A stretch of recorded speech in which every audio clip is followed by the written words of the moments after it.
মুক্তিযুদ্ধকালে মানবতা বিরোধী অপরাধের মামলায় জামায়াত নেতা এটিএম আজহারুল ইসলামের মুক্তির দাবিতে বেশ কঠোর অবস্থান নিয়েছে জামায়াত। কেন এখন পর্যন্ত এটিএম আজহারুল ইসলাম মুক্তি পাননি, এ নিয়ে রাজপথে সরব দলটি। বিভিন্ন কর্মসূচির সঙ্গে এটিএম আজহারের জন্য নিজে গ্রেপ্তার হতে রাজি, এমন কথাও জানিয়েছিলেন জামায়াতের আমির ডাক্তার শফিকুর রহমান।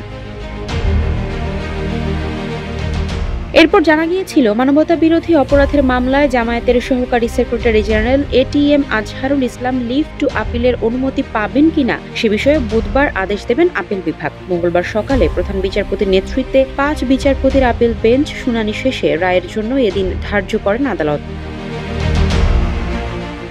মানবতা বিরোধী অপরাধের মামলায় জামায়াত নেতা এটিএম আজহারুল ইসলামের মৃত্যুদণ্ডের রায়ের বিরুদ্ধে আপিলের অনুমতি দিয়েছেন দেশের সর্বোচ্চ আদালত। এ সংক্রান্ত রায় পুনর্বিবেচনা চেয়ে আজহারুল ইসলামের আবেদনের শুনানি নিয়ে প্রধান বিচারপতি সৈয়দ রেফাত আহমেদের নেতৃত্বাধীন ৫ সদস্যের আপিল বিভাগ বুধবার আপিলের অনুমতি মঞ্জুর করে আদেশ দেন।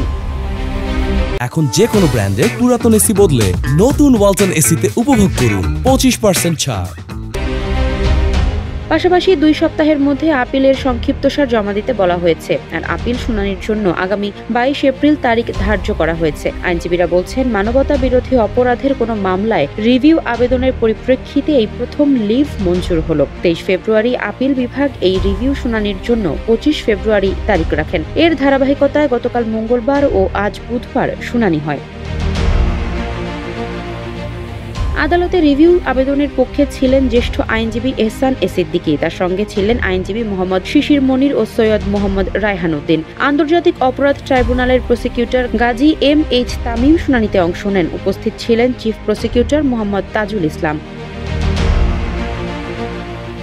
মুক্তিযুদ্ধের সময় মানবতা বিরোধী অপরাধের মামলায় ২০১৪ সালের ৩০ ডিসেম্বর আন্তর্জাতিক অপরাধ ট্রাইব্যুনাল এটিএম আজহারকে মৃত্যুদণ্ড দিয়ে রায় দেন। এ রায়ের বিরুদ্ধে ২০১৫ সালের ২৮ জানুয়ারি আপিল করেন তিনি। আপিলের উপর শুনানি শেষে আজহারের মৃত্যুদণ্ড বহাল রেখে ২০১৯ সালের ৩১ অক্টোবর আপিল বিভাগ রায় দেন। ২০২০ সালের ১৫ মার্চ আপিল বিভাগের পূর্ণাঙ্গ রায় প্রকাশিত হয়।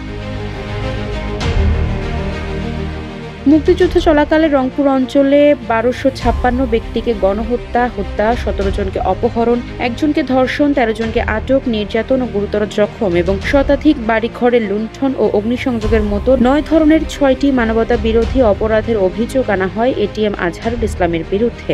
এসব অভিযোগের মধ্যে ১ নম্বর বাদে বাকি ৫টি অভিযোগে তাকে মৃত্যুদণ্ড দেন ট্রাইব্যুনাল, যদিও এটি প্রহসনের রায় বলে আখ্যায়িত করে আসছে জামায়াত।